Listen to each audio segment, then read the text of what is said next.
some indications of how it controls your power of choice.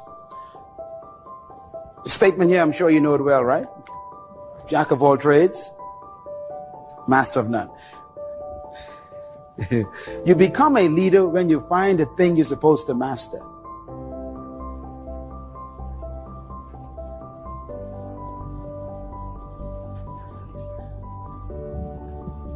Everything that you do is supposed to be motivated by your vision. Everything. Vision is supposed to be the source of your human motivation. It simplifies your life. Do you know why most people are actually poor? I know why they're poor. Poverty, like we learned last night, it's not a problem. It's a result. Most people are poor because no one knows who they are. What do we mean by that? Vision helps you identify yourself before the people in the world. And because they know who you are, they know what to come to you for. Let me give you another statement, very important. This is so important. If you want to be successful, write this down. Do not seek success. Seek to become a person of value. Again, if you want to be successful in life, do not seek success. Seek to become a person of value. In other words, write it this way: make yourself valuable and they'll pay for you. Make yourself valuable and people will pay for you. That is what we do with gold, silver.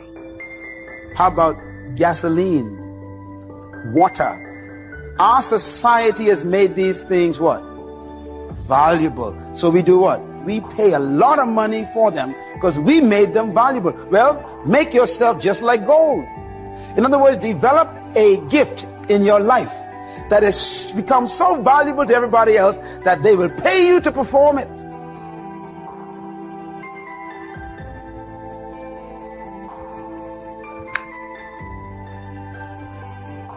Les Brown and I were chatting one day, and we became good friends over the past 10 years or so. And one day we were chatting. We were doing a conference together, and I was telling him about this invitation I got to go and speak to this company. And I said, how much should I request as a fee from this company? And he said, how much do you think you are worth to that company? I said, I don't know. I was just starting in that particular area of the business of public speaking. And I said, I don't know, maybe $4,000 or $5,000. He said, that's all you think you're worth? I said, they only want me to speak for an hour and a half. He said, that's what you think you're worth? I said, how much do you charge them for an hour and a half? He said, $25,000 starting price. He said, if you charge them less than that, I'm ashamed of you. He said, you're better than me. And he was serious about it. So I filled out a contract and put $25,000. The check was in the mail the next day.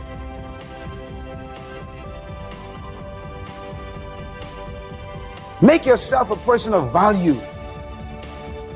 Don't seek success.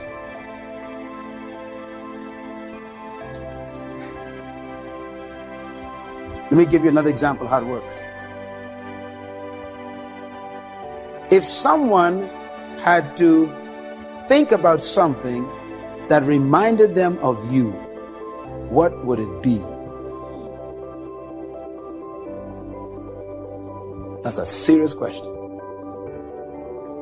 Because if they never think about you, that means you have never made yourself valuable. You have become a jack of too many trades, so you master nothing. You think of Tiger Woods, what do you think about? Michael Jordan, what do you think about? Barbra Streisand, what do you think about? Interesting. That's a good answer. Barbra Streisand, you think about two things, don't you? Acting and singing. See, she developed two gifts. What do they think about when they call your name? Your problem is they don't think about you at all.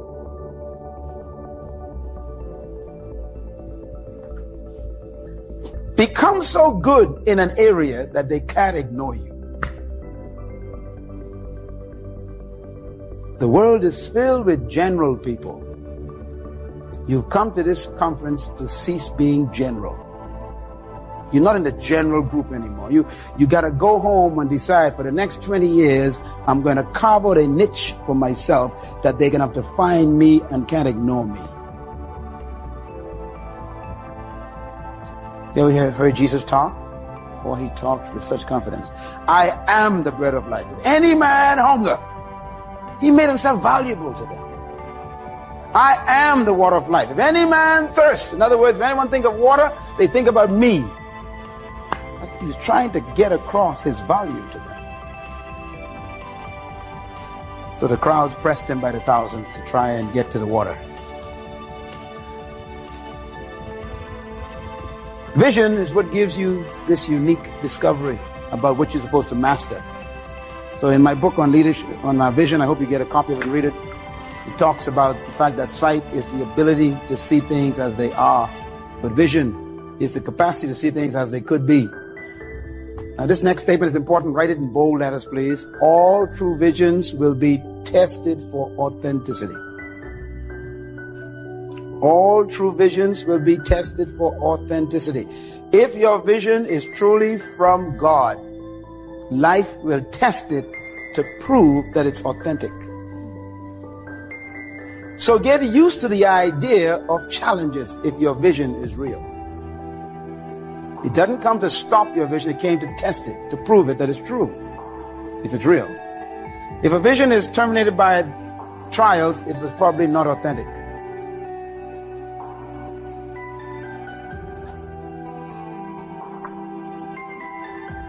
Sometimes your vision may take you to prison, but you got to go there with it and come out with it, like Nelson Mandela. Suppose Nelson really wasn't serious about destroying apartheid when he stood in that courtroom as a 24-year-old lawyer. Just suppose. He said, this ain't worth it, man. I'm going to go back to my job, forget these people. They can stand the oppression. I got me a good job. I'm out of the neighborhood where I was, out of the slums. I'm going to be a lawyer in South Africa, and I'm going to make me some money, forget my brethren. He could have said that. But his vision was so authentic to him. He said, I'd go to jail and lose my adult life for the sake of this vision. How much are you willing to pay to keep what you believe in? Vision is powerful. Write this down, please. True vision is discovered when you discover something you're supposed to die for. Visionary leaders ask the question, what kind of history do you dream of making? We're in this session to talk about how to write that vision down. But these are some preliminary thoughts you need to have in your mind. What is it that you'd like to do to write your part of history? In other words, do something that they cannot erase from history.